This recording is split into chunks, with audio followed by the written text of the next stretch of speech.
안녕하세요. 제이팟의 종목 생각 시간입니다. 오늘 종목 생각 시간에 말씀드릴 종목은 미국 기업 로블록스입니다. 일단 로블록스에 대해서 제가 말씀드리기 전에 지난 주말 미국 증시 시황과 관련된 내용들을 먼저 말씀드리고 시작하도록 하겠습니다. 지난 주말 미국 시장은 다시 한번 또 나온 트럼프 대통령의 관세 발언으로 인해서 크게 폭락을 했다가 다시 어느 정도 반등을 하면서 그래도 양봉을 그리면서 이평선에 걸치는 모습으로 마감을 했습니다. 1% 하락을 했고요. 유럽 증시도 급락을 했다가 반등을 하면서 막판에 마감을 하긴 했지만 역시 마이너스로 하락을 했죠. 트럼프 대통령이 EU에 50%의 관세를 부과하겠다고 위협을 했고요. 또 애플이 해외에서 생산되는 아이폰의 판매에 대해서 25%의 관세를 부과해야 된다는 발언을 또 했는데, 또 한 번 이렇게 발언에 의해서 시장이 움츠려드는 그런 상황이 발생을 했습니다. 아마도 이러한 상황은 우리가 최악으로 생각한다면 임기 내내 3년 이상을 계속해서 이런 일들을 겪으면서 우리가 투자를 하면서 스트레스를 계속 받아야 될 거라고 생각하는데요. 지난번 영상에서 말씀드렸던 앙드레 코스톨라니의 돈 뜨겁게 사랑하고 차갑게 대하라라는 책에서 나왔던 것처럼 장기적인 영향력에는 전쟁과 평화 그리고 경제 발전이 영향이 크지, 이런 무역 정책이라든지 금리나 물가에 영향을 미치는 정책은 사실 크게 영향을 주지 않는다라는 말씀을 드렸었습니다. 이런 것처럼 우리가 중장기적인 시각을 바라볼 때는 지금의 정책이 큰 영향을 주진 않는데, 어쨌든 이런 상황에서는 그 전에 또 영상에서 말씀드렸지만 이런 게 오판이 될 수가 있고 어떤 허세에 의한 발언이다, 이렇게 유럽에서도 얘기가 되고 있는 것처럼 또 협상용으로 얘기했을 가능성도 상당히 많습니다. 그렇기 때문에 우리가 이것을 심리적으로 너무 크게 받아들이면 안 될 것 같고요. 오히려 이 상황을 이용하는 것으로 생각을 해야 되는데, 그렇게 투자하기에 굉장히 피곤하죠. 그래서 제가 오늘 소개해드릴 로블록스라는 기업은 이런 관세와 무역전쟁, 인플레이션 이런 것에서 자유롭고 또 뭐 채권금리 등락에 있어서도 자유로울 수 있는 기업이다라고 생각을 하기 때문에 단기적인 면에서도 좋은 기업이다라는 생각을 했고, 장기적으로는 메타버스 시대가 올 때까지 계속해서 투자할 수 있는, 길게 투자하면서 분할해서 모아가면 좋은 종목이 아닐까라는 생각이 들었습니다.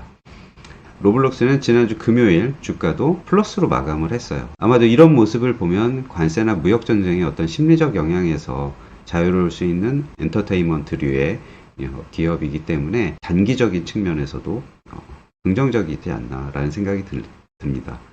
하지만 이것을 뭐 지금 당장 많이 투자해야 된다라는 것은 뒤에 말씀드리겠지만 약간의 부담이 있습니다. 밸류에이션 부담이 있기 때문에 더 큰 미래를 보고서 한 스텝 한 스텝 밟아나가고 편안하게 모아갈 수 있는 그 종목이라고 생각을 해서 말씀을 드리겠고요. 로블록스로 본격적으로 들어가서 말씀을 드리도록 하겠습니다. 로블록스는 사용자 생성 콘텐츠 기반의 온라인 게임 플랫폼을 운영하고 있는 미국 기업인데요. 사용자 생성 콘텐츠 UGC라는 것은 유저 제너레이티드 콘텐츠라는 것으로 사용자들이 직접 콘텐츠를 생성할 수도 있고 참여하고 생태계를 만드는 그런 온라인 게임이라는 것입니다. 단순한 게임 플랫폼을 넘어서서요, 향후에 메타버스의 중심으로 이제 성장할 것으로 기대를 하고 있고, 특히 Z세대와 알파 세대를 중심으로 해서 높은 충성도를 갖고 있는 사용자층이 굉장히 많습니다.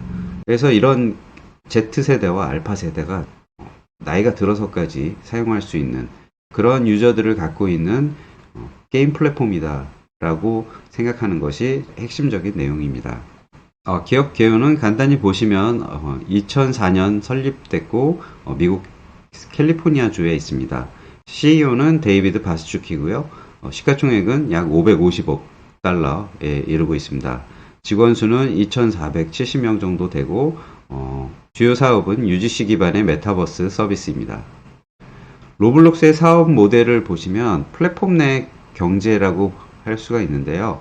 로벅스라는 가상화폐를 판매로 해서 주 수익 창출합니다. 이 안에서 이루어진 게임을 하기 위해서 갖추어야 될 아바타나 뭐 의상이나 뭐 이런 갖가지 아이템들을 로벅스라는 화폐로 사고 팔고 할 수 있는데, 로벅스는 실제로 구매를 해야 되는 거기 때문에 로벅스로 수익을 창출한다라고 보시면 되고요.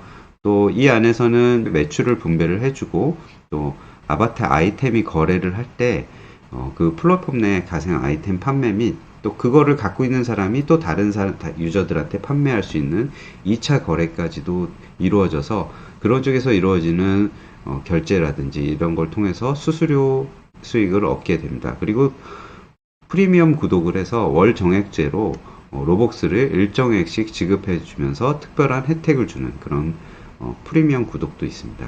그러니까 로벅스라는 가상화폐 판매를 하고 프리미엄 구독을 하고 하는 것이 가장 핵심적인 수익원이라고 볼 수가 있습니다. 일부 인기 창작자들은 뭐 5천만 달러 이상의 수입을 올리기도 하고, 작년에는 이 창작자들에게 지급한 금액이 9억 달러가 넘는다고 합니다. 어떤 게임인지 한번 보시기 위해서 유튜브 디움이라는 분의 이런 소개 영상을 한번 보고 가시죠. 과연 얼마 벌지? 각 게임마다 경제 활동을 하는 것도 있고, 뭐 실제로 이게 돈과 같은 것들을 거래를 하는 모습을 이렇게 하는 거 보시면 될 것 같고요. 근데 이런 인기 있는 게임들도 순위가 바뀌고 있다고 합니다. 그래서 새로운 게임들을 만들려는 니즈들이 계속 커지고 있다라고 하더라고요.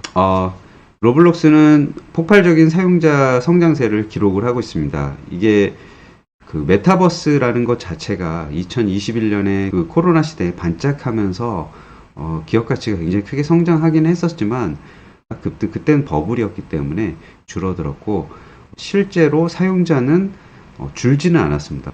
2025년 1분기 기준 일간 활성 이용자가 DAU라고 하는데요.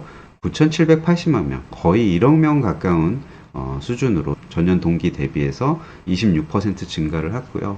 월간 활성 이용자도 한 3억 8천만 명 수준까지 확대가 됐다고 합니다. 이용 참여도 역시 높아져서 1분기의 총 플레이 시간이 217억 시간이라고 합니다. 그래서 전년 대비 30% 증가했고요.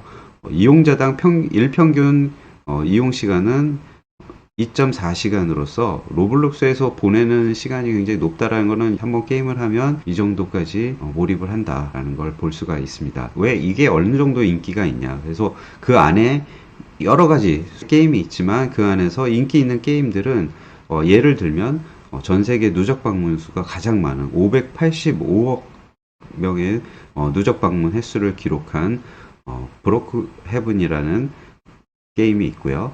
또 블럭스 프루시라는 게임은 456억 명이 누적 방문 횟수를 기록했습니다. 그리고 어댑트미라는 게임은 업데이트 직후에 동시 접속자 수가 160만 명에 이를 정도로 컸었고요. 릴라스 X라는 가수의 콘서트에는 3,300만 명이 조회를 하는 아주 뜨거운 그런 게임 플랫폼 활용이 되었던 사례들이 있습니다. 그리고 UGC 내 이런 게임들은 개별 게임임에도 불구하고 웬만한 독립 플랫폼 못지않은 트래픽이 이렇게 나오고 있고, 또 게임 플레이 외에도 가상 콘서트나 팬미팅, 브랜드 체험 행사 등 다양한 활동이 이루어지고 있어서 뭐 엔터테인먼트와 소셜 허브로서의 면모를 모두 갖추고 있다고 볼 수가 있습니다. 메타버스 시대에 어떤 선도하는 이런 사례를 보여주고 있는 거고요. 지금 여러분께서 보신 이 정도 방문 횟수는 게임을만 갖고서 이루어진 것이죠. 근데 미래에 있을 메타버스를 생각하면 게임뿐만 아니라 우리의 일상이 메타버스에서 이루어질 수도 있습니다. 실제로 지금 직방이라는 회사는 메타버스 공간 안에서 업무를 보고 있고요. 이런 또 비즈니스 외에 또 교육, 그리고 또 의료, 뭐 이런 것들이 앞으로 메타버스로 굉장히 크게 확장이 될 거고, 그러한 기술적 기반들이 갖추어지면 아마 메타버스 시대는 언젠가 인터넷 시대에 이어서 올 것이라고 저는 생각을 하고 있습니다. 그래서 그 시대까지 준비돼 가고 있는 기업이고, 거기에서 가장 선도적인 고객층, 사용자층을 확보하고 있는 기업이 로블록스라고 생각을 합니다. 실제 가상 공간에서 생일 파티를 하고 쇼핑몰 탐험을 같이 하고 캠핑 등을 했던 거를 현실 세계에서 또 이야기를 나눌 수도 있고 이런 걸 통해서 커뮤니티가 또 형성되기도 하죠. 앞으로는 VR 환경이라든지 이런 기술적인 진보가 이루어질 경우에는 더욱더 현실감 있게 즐길 수가 있어서 더 많은 유저들이 늘어날 거라고 생각합니다. 2030년까지 대체적으로 5천억 불 정도의 시장이 형성될 거라고 생각을 하고 있습니다. 메타버스에 관해서는 조금 더 나중에 자세하게 말씀을 드리도록 하겠습니다. 아까 말씀드렸던 것처럼 가장 많은 유저가 Z세대하고 알파세대였었는데요. 최근에는 그 세대가 위로 점점 올라가고 있습니다. 그러니까 어릴 적부터 사용을 해서 계속해서 사용을 하고 있다는 것이라고 보면 되고요. 미국의 9살에서 12살의 어린이 3분의 2가 로블록스를 플레이한다는 말이 있을 정도라고 합니다. 그리고 미국 청소년 절반 이상이 로블록스를 이용한다라고 하고요. 또 13세 초과 이용자들도 이제 비중이 55% 이상으로 올라왔는데요. 이런 것들을 보면은 이들이 계속 자랐을 때 유저로서 익숙하게 사용하지 않을까라는 생각을 합니다. 우리가 리니지라는 게임을 처음 나왔을 때 하셨던 분들이 아직도 나이가 많이 드셨어도 그 게임을 즐기고 있는 것들 비교해서 생각해 보시면 될 것 같습니다. 로블록스가 미래 성장 동력으로는 글로벌 확장성이 있어요. 왜냐하면 아직 중국에서는 금지가 돼 있고요. 인도도 이제 막 커가는 시장이고요. 한국 같은 경우도 미국에서 이렇게 많이 사용하니까 한국의 외국인 학교나 강남권의 많이 이용하기 시작했다는 그런 얘기를 들을 수가 있습니다. 아시아 태평양 지역의 일평균 활성 사용자 숫자가 2230만 명 정도로 성장하고는 있지만 아직도 성장 가능성은 인도나 중국 등을 감안을 하면 잠재력이 굉장히 크다. 그래서 글로벌 확장성이 아직도 많이 남아있다라고 볼 수가 있고요. 향후에는 하루에 1억 명까지 이렇게 사용을 하기 때문에 이 정도면은 충분히 광고 수익을 얻을 수가 있습니다. 광고 플랫폼이 될 수가 있기 때문에요. 23년부터 몰입형 광고를 도입을 했고 구글과 파트너십을 체결을 했고요. 2026년까지 광고로만 12억 달러 이상의 연매출을 기대를 하고 있다고 합니다. 그리고 게임으로만 끝나는 것이 아니라 이 대표이사 같은 경우에는 앞으로 로블록스는 가상 데이트나 인디 영화 상영, 뉴스 시청 등으로 우리 플랫폼이 확장될 거다라고 자신 있게 얘기를 했다고 하고요. 실제로 아까 말씀드린 가상 콘서트나 팬미팅이 이루어지고 있고 구찌 같은 경우에는 패션쇼도 이쪽에서 한 사례가 있다라고 합니다. 이렇게 긍정적인 요인만 있는 건 아니에요. 잠재적인 리스크 요인이 있는데요. 지속적인 수익성 적자, 아직도 적자가 나기 때문에 이렇게 적자 나는 기업을 550억 달러라는 시가총액을 이해할 수가 없다. 이렇게 얘기하시는 분들도 많습니다. 사실 어떤 그런 숫자가 굉장히 중요하고 투자할 때 재무적 지표가 중요하게 생각하시는 분들은 투자하기 어려울 수 있습니다. 그래서 이런 수익성 적자가 리스크 요인이 될 수가 있고요. 단기간 내에 흑자가 전환하기 힘든 이유는 개발자들에게 지급하는 부분이 거의 27%에서 30% 가까이 되고요. 또 인앱 결제라는 그 스마트폰에서 결제를 할 경우에는 구글이나 애플의 수수료가 또 30% 가까이 나갑니다. 그런 비용 구조 때문에 수익을 창출하는데 어려움이 좀 있고요. 인건비나 개발비 이런 것들도 많아서 적자가 날 수밖에 없습니다. 이것이 변화되고 있는 것 때문에 제가 최근에 추천을 하는 건데요. 그것은 뒤에서 실적으로 말씀을 드리겠습니다. 4분기에는 한 300만 명 정도로 감소했던 뭐 그런 상황도 있었었는데요. 뭐 코로나 특수가 종료됐다든지 플랫폼 경쟁이 심화된 것도 있다라고 볼 수가 있습니다. 다른 가상세계 게임 플랫폼인 마인크래프트나 포트나이트 경쟁이 심화되고 있고요. 규제 및 안전 이슈가 있습니다. 워낙 유저층이 어리기 때문에 미성년자 보호에 대한 그런 이슈가 좀 있고요. 이런 의무를 강화하다 보면 비용이 아무래도 증가할 가능성이 잠재적인 리스크 요인입니다. 아까 말씀드린 리스크 중에서 가장 큰 것을 하나 말씀드리면 모바일 인앱 결제 수수료 이슈와 또 이런 것들이 실적에 미치는 영향입니다. 뭐 로블록스에만 한정된 거는 아니고요. 우리가 애플이나 삼성폰이라든지 이런 폰에서 결제를 할 경우에는 애플, 구글의 30%의 수수료를 그 사업자들이 부과를 하게 됩니다. 그러니까 유저가 일부를 냈으면 그 중에 30센트는 애플이나 구글로 가게 돼 있는 거죠. 이런 구조 때문에 사실 비용 부담이 많이 있습니다. 로블록스 경영진은 이제 수수료 부담을 줄이기 위해서 전략적 대응에 나서고 있습니다. 그래서 2024년 말부터 도입한 차등 로벅스 가격제는 수수료가 낮은 PC에서 로벅스를 구매할 경우 더 많은 로벅스를 지급하는 방식으로 유저들이 모바일 폰이 아닌 PC로 결제를 할 수 있도록 많이 유도를 하고 있다라고 합니다. 그래서 로블록스가 이런 구조를 갖고 있기 때문에 지금 현재는 이익을 내기 어려운 상황이긴 한데요. 2024년 작년 연간 실적으로만 봐도 여전히 순이익은 적자를 기록을 하고 있는데, 다만 순손실이 전년 대비해서 줄어들었다, 적자 폭은 축소됐다라는 것이 있고요. 잉여 현금 흐름도 전년 대비 크게 증가해서 현금 창출 능력은 좀 개선이 됐는데, 이러한 큰 이유 중에 하나가 최근 1분기 실적으로 또 입증이 됐습니다. 1분기 매출은 전년 대비해서 또 29% 성장을 하고요. 처음으로 매출 10억 달러를 돌파를 하게 됐습니다. 손익은 여전히 영업적으로 보면 손실이지만 전년 대비, 동기 대비해서 또 순이익도 개선이 됐고요. 시장 기대 대비해서도 많이 증가를 했습니다. 현금 흐름도 좋아져서 지금 이제 안정화된 게 들어가 있는데, 중요한 것은 개발 인력들의 확충도 거의 마무리가 된 걸로 보이고요.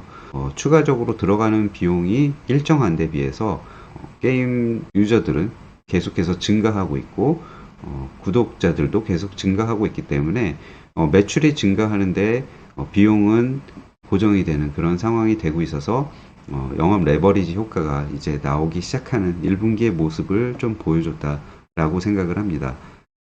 아까 말씀드린 대로 일평균 활성 사용자 숫자가 이제 9,780만 명이 됐다라는 것과 또 평균 월간 결제 유저가 이만큼 증가했다라는 것, 이런 것들이 1분기의 성장성과 수익성이라는 두 마리 토끼를 다 잡은 것으로 평가가 된다라고 하고 있고요. 로블록스를 매수를 하실 때는 일단은 굉장히 길게 보고 매수를 하시는 것이 좋지 않을까 생각을 합니다. 메타버스 시대를 보고 중장기 전망을 갖고 저는 5년에서 10년 정도 이렇게 꾸준히 모아가는 주식으로 활용하기 위해서 로블록스를 투자한다면 그렇게 큰 부담이 없을 것이라고 생각하고요. 투자 전망을 마지막으로 정리해서 보시면요, 플랫폼의 경쟁력이 개선이 되고 있고 수익성이 개선되는 국면이기 때문에 아주 장기적인 것뿐만 아니라 단기적인 측면에서도 긍정적이다라고 생각하고 있고요. 특히 관세나 인플레이션에 큰 영향을 받지 않는 기업이라고 볼 수 있기 때문에 지금 현재 시점으로 봤을 때는 다 유리한 종목이라고 저는 생각을 하고 있습니다. 그리고 중요한 것은 사용자 충성도가 굉장히 높고 또 이런 확장성이 있기 때문에 메타버스의 선두주자로서 성장을 계속할 전망이라고 생각을 하고 있고, 그리고 내재된 과제들을 향후에 어떻게 관리하느냐에 따라서 주가나 회사의 성장 방향성이 결정이 될 거라고 생각하고 있습니다. 특히 기대하는 것은 사용자층의 증가를 하면서 광고 기반의 플랫폼의 역할을 할 수 있다는 것도 새로운 수익원으로 등장할 수 있어서 BEP를 넘어서는 시점이 상당히 앞당겨지지 않을까 하는 생각을 합니다. 지금까지 로블록스를 제가 좋게 생각하는 이유에 대해서 전체적으로 크게 한번 봤고요. 다음 시간부터는 제가 메타버스와 관련된 자세한 내용들을 다루도록 하겠습니다. 오늘 종목 생각 시간에 로블록스가 도움이 되셨기를 바라고 다음 시간에 또 뵙겠습니다. 감사합니다.